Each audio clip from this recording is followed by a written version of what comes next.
Sorry అండి, పావు గంట ముందు హాస్పిటల్కి తీసుకొచ్చుంటే మీ అమ్మగారు బ్రతికేవారు. వద్దు వద్దు, నువ్వు అమ్మని తాకొద్దు. వద్దు, నువ్వు అమ్మని తాకొద్దు. గొడవలు వద్దు వద్దు అంటే వినలేదు కదరా. ఇప్పుడు నీ గొడవల వల్ల అమ్మని చంపేశావు. నాన్నొద్దు, నాన్నొద్దు, వెళ్ళిపోరా. నువ్వు ఇక్కడే ఉంటే నీ గొడవలతో నన్ను, నా భార్యని, నా కూతుర్ని ఒక్కొక్కరిని చంపేస్తావు. వెళ్ళిపోరా, వెళ్ళిపో. ఈ రోజు మా అమ్మే కాదురా, నా కొడుకు కూడా చచ్చిపోయాడు. వెళ్ళిపోరా, మా నుంచి దూరం వెళ్ళిపో. నువ్వు లేవు, చచ్చిపోయావు. లేడు, మనకు కొడుకు లేడు, లేడు, చచ్చిపోయాడు.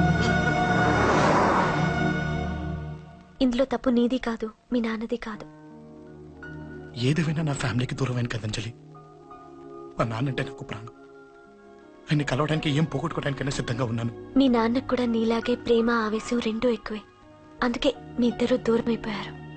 ఏదో ఒక రోజు తన నిర్ణయం ఆవేశంలో తీసుకున్నదని మీ నాన్నకు అర్థమవుతుంది. ఆ రోజు ఆయనే తప్పకుండా నిన్నింటికి పిలుస్తారు. నేను చెప్తే జరిగి తీరుతుంది. థ్యాంక్స్ అంజలి.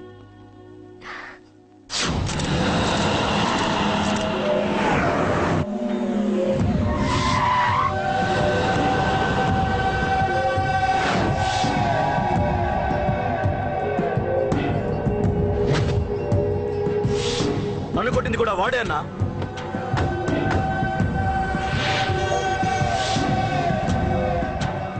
వాడు దానిలో ఎవరనుకుంటా అన్నా, సెల్లో ఫోటోలు తీశాను.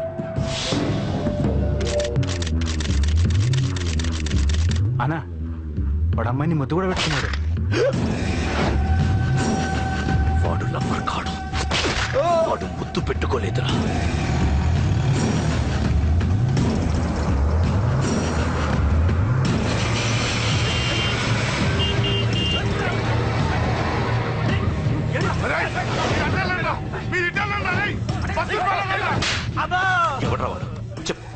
వాడెవడో నిజంగా నాకు తెలియదు సార్. నా చెల్లెలతో ఎవడో తిరుగుతున్నాడ సంగతి ఇప్పుడు మీరు చెప్తే నాకు తెలిసింది. పెళ్ళయ్యేంత వరకు వదిని జాగ్రత్తగా చూసుకోమని చెప్పానా? అన్నా, వాడు ఎవడో తెలిసింది. మనోళ్ళని ఫాలో అయ్యారు. మోటార్ షెడ్ లో మెకానిక్, వాడితో పాటు 4 ఫ్రెండ్స్, ఒక కుర్రోడు కూడా ఉన్నాడు. వాడి పేరు అశోక్. అశోక్ చావాలి. వాడు ఎందుకోసం చచ్చాడో తెలియకుండా చావాలి. వాడు దేనికోసం చచ్చాడో ఎవ్వరికీ తెలియకూడదు. వీడిని కూడా బండికించండి. అయ్యో అమ్మ, అమ్మ బాబులు.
పడ్డాను చంపేస్తున్నారన్నా.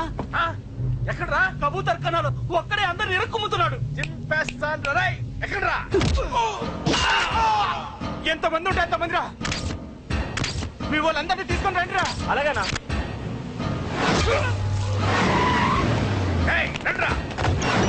ఏయ్, మన వాళ్ళని కొడుతున్నారా? ఈ బ్యాచ్ తీసుకురండి.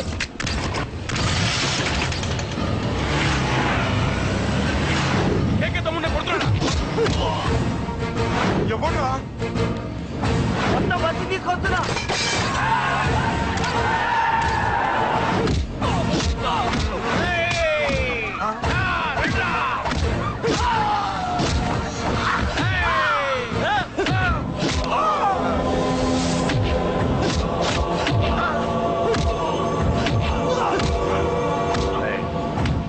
సైలెంట్ గా వెనక్కి వెళ్ళిపోండిరా. వెళ్ళిపోండి, వెళ్ళిపోండి.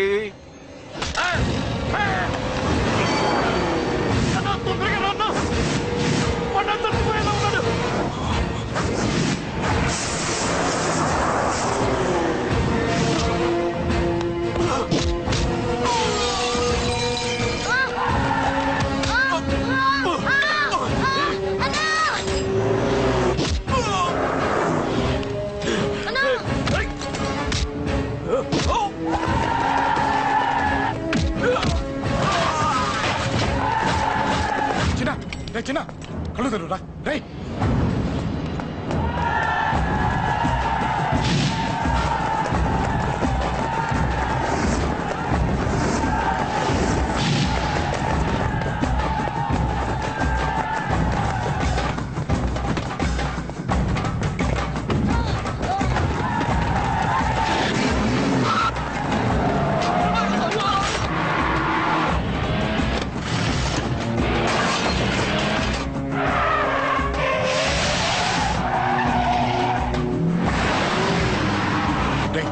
నీకేం కాలేదుగా?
చాలా పెద్ద తప్పు చేశావు.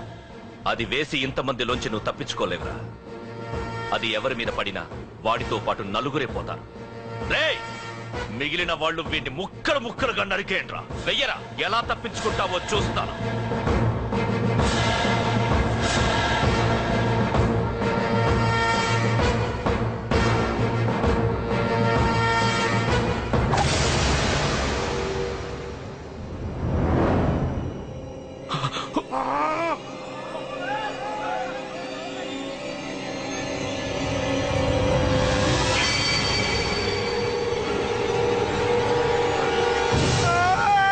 అది ఎవరి మీద పడతా తెలియదు.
ఆహా, అబ్బో, ఈ పేలుపోయిన జీపులు అవి చూస్తుంటే ఎంత ఆనందంగా ఉందో. నిజంగా ప్రత్యక్షంగా చూస్తుంటే ఇంకెంత బాగుండేదో. Hello sir, excuse me sir. వచ్చేసారా?